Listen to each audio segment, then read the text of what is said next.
నమస్తే friends, welcome back to Shreshta kitchen. నేను మీ రవలి. ఇవాళ ఒక మంచి స్వీట్ రెసిపీ చూపిస్తున్నాను. ఇదే అండి మన అందరి ఫేవరెట్ అటుకుల పాయసం అనమాట. అటుకులతో చేసే ఏ రెసిపీ అయినా కూడా చాలా అంటే చాలా టేస్టీగా యమ్మీగా ఉంటుంది కదా. సో అదే అటుకులు యూజ్ చేసి నేను ఇవాళ పాయసం చూపిస్తున్నాను. ఇది చాలా అంటే చాలా క్రీమీగా, టేస్టీగా, చాలా కమ్మగా ఉంటుంది. రెసిపీ పూర్తిగా అర్థం అవ్వాలంటే వీడియో చివరి వరకు చూడండి. ఏ స్టెప్ కూడా మిస్ అవ్వకుండా ఉంటారు.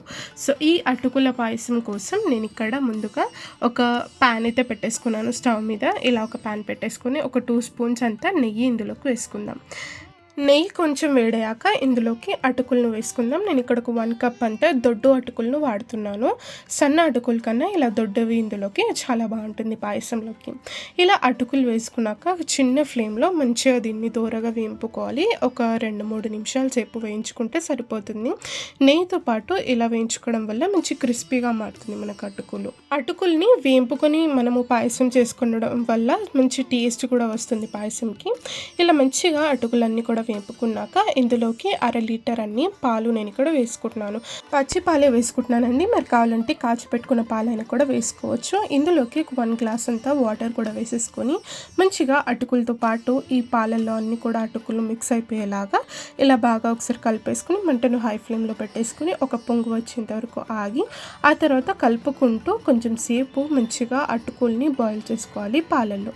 ఇలా బాయిల్ చేసుకున్న క్రమంలో మంచిగా అటుకులన్నీ కూడా సాఫ్ట్గా మగ్గిపోతాయి అన్నమాట. చూసారు కదా, ఇలా కలుపుతూ మంచిగా అటుకుల్ని కుక్ చేసుకోవాలి ఒక 5 మినిట్స్ పాటు. చూడండి, ఇలా మంచిగా పాలు బాయిల్ అవుతున్నప్పుడు నేను ఇక్కడ ముందుగానే ఇలాచీ పౌడర్ అయితే వేసేసుకుంటున్నాను. ఇలా ఇలాచీలని దంచుకొని వేసుకోవడం వల్ల మంచి ఫ్లేవర్ఫుల్గా ఉంటుంది. ఇప్పుడు చూడండి, నేను ఇక్కడ స్టవ్ ఆఫ్ చేసేసుకున్నాను. స్టవ్ ఆఫ్ చేసుకొని మాత్రమే మనం ఇక్కడ బెల్లంని యాడ్ చేసుకోవాల్సి ఉంటుంది. స్టవ్ ఆన్ పెట్టి బెల్లం వేసుకోవడం వల్ల అప్పుడప్పుడు పాలు విరిగిపోయే ఛాన్సెస్ ఉంటాయి ఈ రెసిపీలో. సో తప్పకుండా మంటను ఆఫ్ చేసుకొని ఇందులోకి బెల్లం పొడి వేసుకోవాలి. నేను ఇక్కడ జాగ్రీ పౌడర్ దొరుకుతుంది కదా మనకు ఈజీగా. సో ఈ జాగ్రీ పౌడర్ అయితే బెల్లం పొడిని వేసుకుంటున్నాను. మీరు కావాలంటే బెల్లంని తురిమి అయినా కూడా వేసుకోవచ్చు.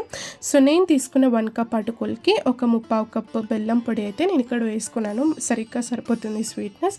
మీరు కావాలంటే బెల్లంని ఇంక్రీజ్ అయినా చేసుకోవచ్చు, లేదా తగ్గించైనా కూడా క్వాంటిటీని అడ్జస్ట్ చేసుకొని వేసుకోవచ్చు.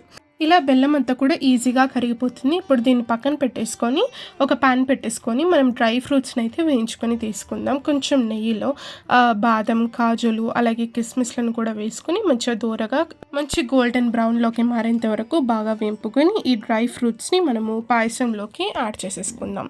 ఇలా ముందుగా బాదం, కాజులు మంచిగా వేగాక కిస్మిస్లను కూడా వేసేసుకొని మంచిగా దీన్ని ఫ్రై చేసుకొని ఈ డ్రై ఫ్రూట్స్ అన్నీ కూడా పాయసంలోకి యాడ్ చేసుకొని ఒకసారి బాగా కలిపేసుకుందాం. అంతే అండి, చాలా అంటే చాలా సింపుల్గా మనకు అటుకుల పాయసం అయితే రెడీ అయిపోతుంది. ఇందులో అడిషనల్గా కండెన్స్ మిల్క్ పౌడర్ కూడా వేసుకుంటూ ఉంటారు ఎక్స్ట్రా క్రీమీనెస్ కోసం. బట్ అవన్నీ ఏం అవసరం లేదండి. అటుకుల ద్వారానే మంచి క్రీమీనెస్ టేస్ట్ యాడ్ అవుతుందన్నమాట. చాలా అంటే చాలా యమ్మీగా, సూపర్గా, కమ్మగా ఉంటుంది. తప్పకుండా ఈ ఫెస్టివ్ సీజన్లో అటుకుల పాయసం తయారు చేసి మీకు ఎలా కుదిరిందో నాతో కామెంట్ సెక్షన్లో షేర్ చేసుకోవడం అస్సలు మర్చిపోకండి. వీడియో నచ్చితే తప్పకుండా లైక్ చేయండి, షేర్ చేయండి, మన ఛానల్ని సబ్స్క్రైబ్ చేసుకుని పక్కన బెల్ ఐకాన్ కూడా ప్రెస్ చేయడం వల్ల నేను పెట్టే ప్రతి ఒక్క వీడియో మీకు నోటిఫికేషన్ వస్తుంది. Thank you.